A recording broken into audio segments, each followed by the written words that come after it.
2027 Asian cup বাছাইয়ের ম্যাচে বৃহস্পতিবার মাঠে নামছে বাংলাদেশ। প্রতিপক্ষ হংকং চায়না, যারা ফিফা র্যাঙ্কিংয়ে জামাল ভুঁইয়াদের চেয়ে 38 ধাপ এগিয়ে আছে। তবে এই ম্যাচের আগে বাংলাদেশের সামনে আছে কঠিন এক সমীকরণ। বৃহস্পতিবার হংকংকে হারাতেই হবে।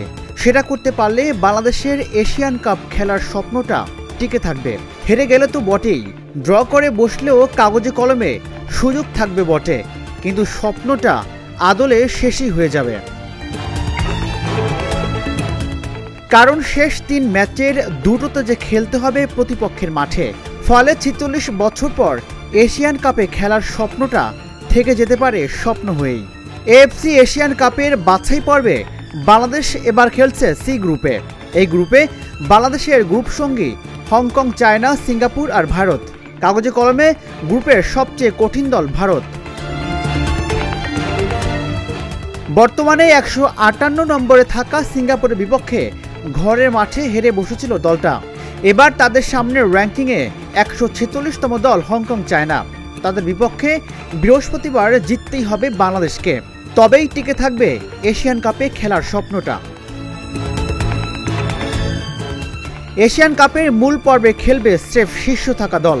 4 দলের সি গ্রুপে বাংলাদেশ 2 ম্যাচে অর্জন করেছে মোটে 1 পয়েন্ট।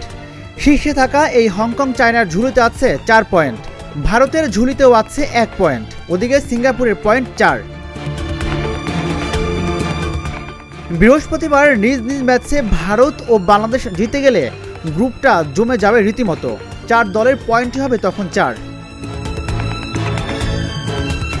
বৃহস্পতিবার হংকং ম্যাচের পর বাংলাদেশের হোম ম্যাচ থাকবে মাত্র একটি। ভারতের বিপক্ষে হোম ম্যাচ থেকে জয় তুলে নিতে চাইবে জামাল হামজারা।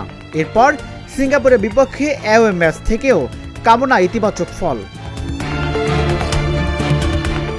তবে সেসব ম্যাচের আগে বৃহস্পতিবার জয় তুলে নেওয়াটাই জরুরি।